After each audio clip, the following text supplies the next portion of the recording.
licenciado nos va a contar un poquito sobre la violencia en el fútbol, en la sociedad toda.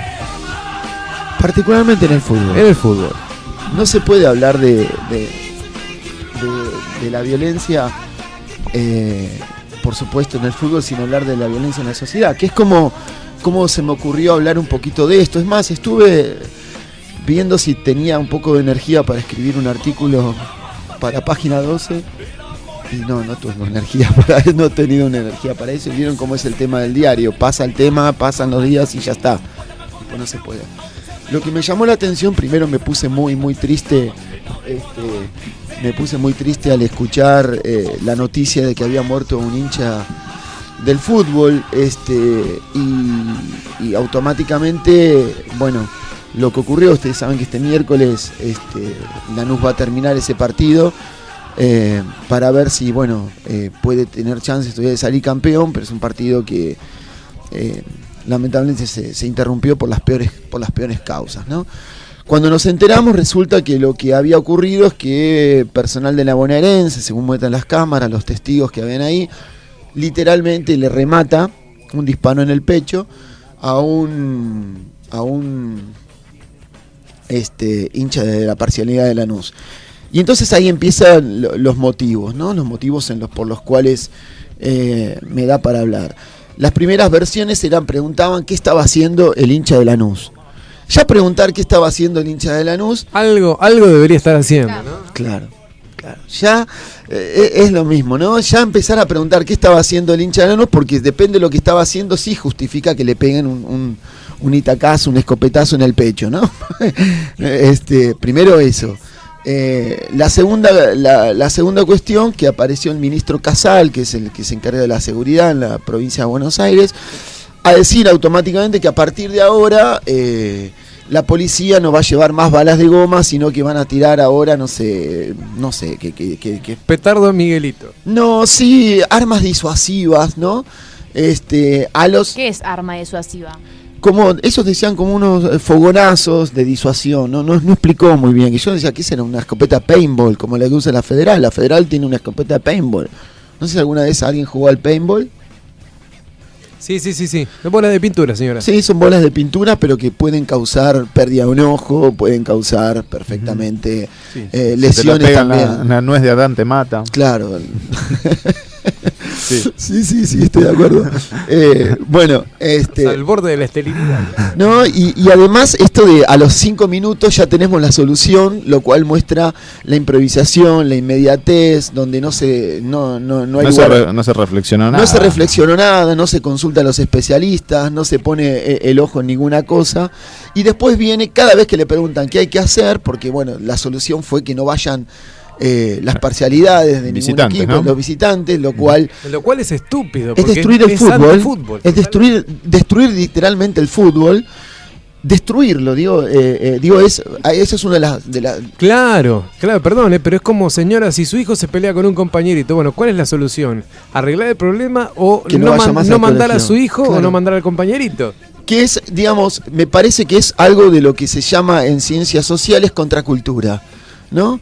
Lo que es la contracultura es la destrucción, es una acción desde cierto lugar que está directamente dirigida a destruir la cultura, lo cual refuerza el lugar de violencia que ocupa esta institución. No solo es una institución que mata, no solo una institución que no solo mata, sino que justifica la matanza cuando empiezan las preguntas de qué estaban haciendo los hinchas. No solo eso, sino que muestra que es anticultural, porque el que no entiende lo que sé, yo a veces escucho, por ejemplo, gente que ataca al fútbol, creyendo que no sé qué cuestión, y digo, no solo muestran que no entienden nada de lo que es la cultura y que muestran, desde de lo que es su cultivo, que no han entendido nada, ni siquiera han leído. Los griegos, por ejemplo, para los griegos los juegos eran más importantes que incluso las propias guerras, ¿no? Y todos lo sabemos, cuando se juegan los juegos tienen un nivel de eficacia simbólicas tan grande, pero tan grande que, no sé, el mejor gol en la historia de los mundiales y la mano de Maradona, ambos goles, es algo que ha quedado grabado en la retina de todos los que hemos tenido la suerte de poder ver ese mundial. Y bueno, y lo contracultural, digo, ¿no? De la ignorancia, de ningunear lo que es la eficacia de lo que es una cultura para que se entienda, tiene que ver entonces con modos de lazo social, los modos del lazo social. Lazo social donde uno puede ponerse a hablar con otro que no lo conoce, donde incluso no solo puede ponerse a hablar con el otro, sino que incluso hasta puede discutir, puede cargarlo, puede sostener una conversación, puede a partir de ahí nacer alguna otra cosa, ¿no? Etcétera. Entonces, bueno, la destrucción del fútbol por el fútbol. Y además, no solo la destrucción del fútbol al quitar las hinchadas, una de las dos hinchadas que sería hiper violento porque el equipo que va a jugar se queda sin su propia parcialidad y tiene que soportar el canto, los 90 minutos, digamos, la eficacia de la palabra del otro, porque esta es una de las cosas que quiero remarcar, tiene que escuchar 90 minutos la palabra del otro insultándolo, ¿no? Porque esto es porque en todo caso no pongamos hinchadas, ¿no? Claro. Podría ser una de las soluciones. Y la improvisación. Y acá viene el punto. Pongamos grabaciones. Claro, y cuando llega el momento de que, por ejemplo, empiezan a hablar estos funcionarios, por decirles una palabra generosa, de la provincia de Buenos Aires, con el ministro Casal a la cabeza, empieza cuando se les pregunta qué se puede hacer para solucionar la violencia en el fútbol, como un cantito repetido, dice, la violencia está instalada en la sociedad, ¿no? Que es algo... Bueno, el fútbol es un reflejo. Claro, ¿no? El fútbol es un reflejo de lo social. Como la sociedad es violenta, bueno, el fútbol es violento. Y entonces hay dos cuestiones que quedan invisibilizadas en ese punto. Primero, que cuando uno dice que está instalado en la sociedad, es un ejemplo de decir, no vamos a hacer nada, no tenemos ganas de cambiar nada, no tenemos ganas de preguntarnos absolutamente nada de nada. Es una de las cuestiones. Cuando nadie tiene ganas de preguntarse algo, es porque evidentemente sería un lío muy grande preguntarse se va a meter. Y la segunda que no se entiende es, la segunda cuestión que queda invisibilizada, es la cuestión de lo institucional vía la palabra, ¿no? Las instituciones son discursos que crean lazos sociales, porque la institución escolar, la escuela, no es el edificio. La institución, así, ¿no? La policía, la institución policíaca no es el edificio no sé, donde se estudian los policías o la comisaría. Todo tiene que ver con esos discursos que organizan y, diríamos, incluso disciplinan los cuerpos. Esto es tan importante porque disciplinar los cuerpos quiere decir que las personas terminan obedeciendo esos discursos para los cuales colaboran también con su participación. Es cierto que lo simbólico tiene una violencia muy grande. Hoy estamos hablando de Rayuela. Rayuela es un libro violento, ya después seguramente diremos algo. Pero Cortázar es muy violento al proponerle al lector que, por ejemplo, va en contra de lo instituido, y al proponerle que lo lea de otra manera. Ya después diremos algo. ¿Cómo? Claro. Pero a mí lo que más me indigna de la violencia, es cierto que lo simbólico es violento, las palabras son violentas, hay un nivel de violencia, no solo que es ineliminable de la sociedad, sino que es saludablemente bueno, qué sé yo. Por ejemplo, para instituir algo nuevo se necesita una violencia. Se necesita de la violencia, de lo que nosotros decimos la violencia instituyente, ¿no? Cuando hay hacerse lugar. Cuando uno va a un club y es uno nuevo, seguramente van a venir a patotearte a alguien, a querer ver cómo te defendés, vas a un trabajo y se habla de derecho de piso, y uno se tiene que ganar algún lugar. No digo que necesariamente tiene que agarrarse a trompadas en todos lados, pero hay que ganarse un lugar. ¿No? Uno se tiene que instituir en ese lugar. Mi abuelo, cuando entré a la escuela secundaria, ¿sabés el consejo que me dio? Buscar más malo, cagarlo a trompadas. Porque así no te va a molestar nadie. Y la tristeza que me dio la semana pasada realmente me afectó muchísimo, porque después de escuchar a todos estos funcionarios que hablaba, ninguno dijo vamos a ponernos a pensar qué policía tenemos. La policía es una de las pocas instituciones que en 30 años de democracia ha sido prácticamente intocada. Es un ejército que funciona por sí solo. Tanto tenemos... tanto que admiramos a Estados Unidos de Norteamérica. En Estados Unidos de Norteamérica, yo no sé si saben, la policía es comunal. No solo es comunal, sino que el jefe de policía lo elige la gente con su voto. ¿Ustedes se imaginan eligiendo la policía por voto? El 70% de los jueces en Norteamérica está elegido vía voto democrático. Los jueces, no el Consejo de la Magistratura, los jueces está elegido por voto popular, pero esas cosas no se transmiten. ¿Por qué? Porque hay una corporación, hay una institución que justamente está detrás.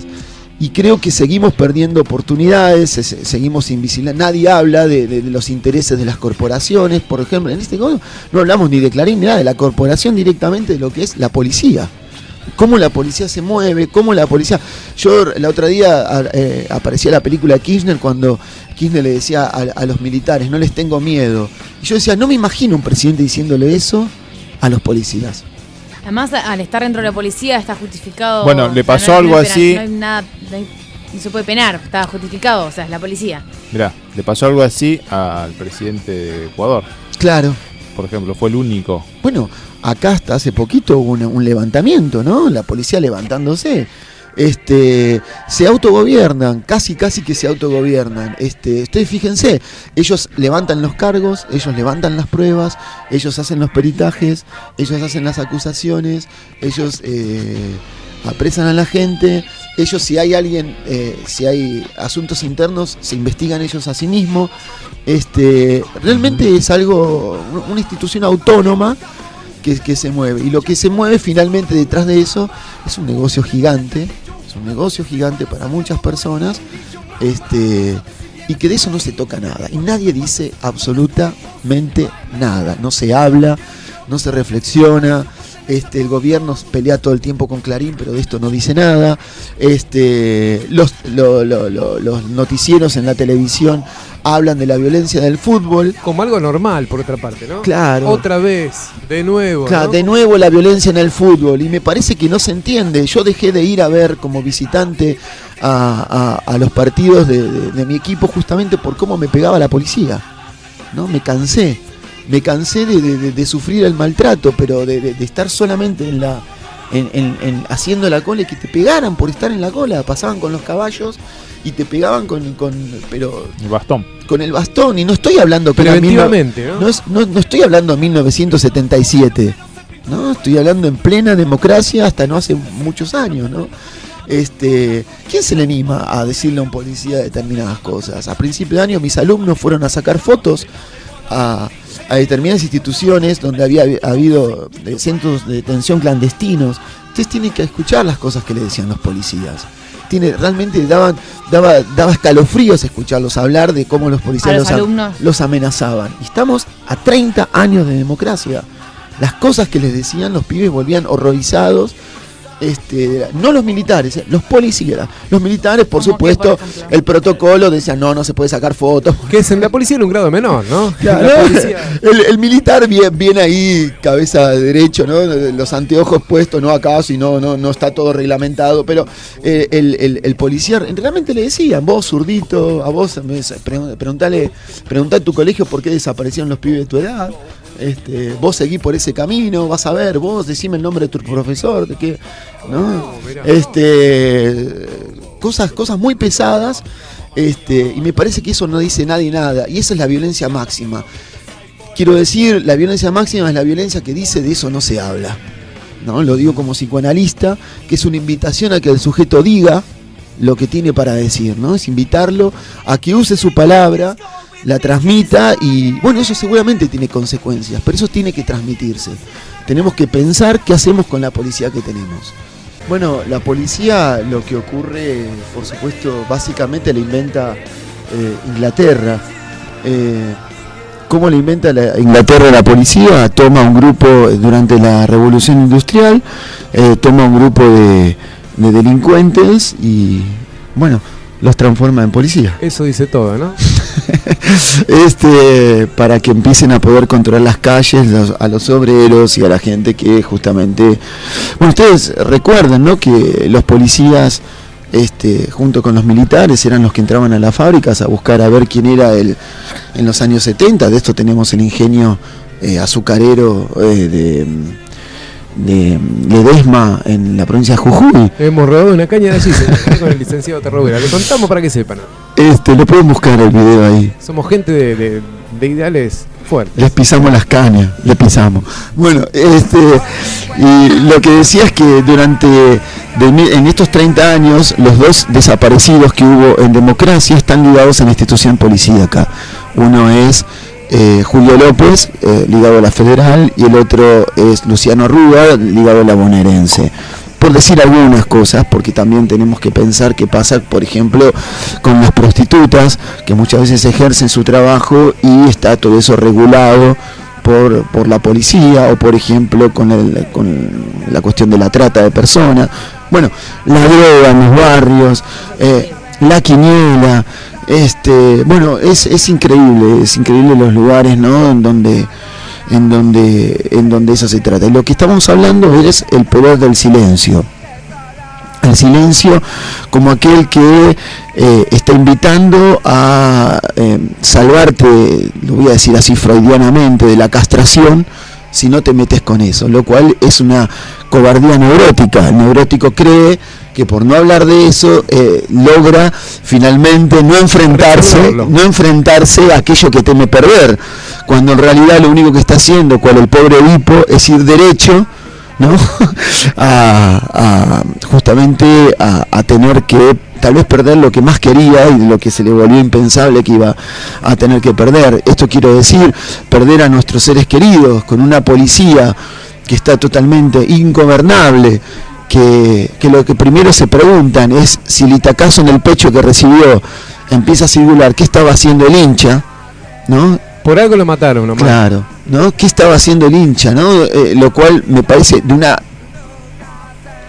desquicio, no se me ocurre otra palabra, un desquicio, y eso era a su vez reproducido por los periodistas que preguntaban qué estaba haciendo el hincha, ¿no? Que le dieron un itacazo en el pecho, porque me parece el sumo de la locura, del desquicio y sobre todo del silencio, ¿no? Porque ustedes fíjense cómo se maneja. Bueno, después podemos hablar de esta chiquita, pobre Ángeles, o también de lo que pasó a partir de la otra vez más accidente en el Sarmiento. Pero empezamos por el lunes pasado, que justo fue el lunes que no pude acompañarlos. Vamos por partes. Que no pude estar acá, no pude estar con ustedes, en donde durante casi media hora, ¿no? Nadie decía absolutamente nada. Y estaba el periodista que cubría el partido de la televisión pública queriendo abordar a los policías. Les pido que si tienen alguna oportunidad de poder ver eso en internet, yo supongo que... Fútbol para Todos está colgado directamente en internet, así que... Debe estar ahí. Pueden ir y lo pueden buscar directamente ahí, con el desdén que trataban al periodista de Fútbol para Todos, ¿no? Lo empujan en uno de los lugares, no le hablan, no le contestan, estamos todos, incluso los hinchas en la cancha, todos esperando a ver qué resuelve la policía, qué dice. Nadie se digna a decir absolutamente nada. Empiezan las correrías, digamos, es el reino del silencio. El reino del silencio, y casualidad, nadie dice nada, pero en un punto donde lo que estaba en juego era la institución policíaca, ahí nadie decía nada. Digamos, si estuviera en juego el padrastro de Ángeles, sí se dice algo. Si estuviera en juego, la familia de la nenita del año pasado, no me sale el nombre, de Candela, ahí sí podemos decir algo. Pero como era la policía, durante media hora nadie dice nada, hasta que ponen un cartel, a la media hora ponen un cartel que el partido no puede seguir. Y lo que quiero decir para terminar por lo menos la reflexión de hoy son dos cositas más. La primera es que cuando se habla de la violencia en el fútbol, que finalmente la violencia del fútbol no termina muchas veces, digo, porque hay que pensar por qué la misma hinchada que se agarran a las piñas y son capaces de matarse, la misma gente se encuentra en la carrera del TC, algunos del lado de Ford, algunos, la misma hinchada, algunos del lado de Chevrolet, y comparten el lugar y comparten el podio, y cada uno canta su parcialidad sin ningún problema, lo cual uno tiene que decir, bueno, hay otros intereses jugándose, y esos otros intereses son de los que nadie habla.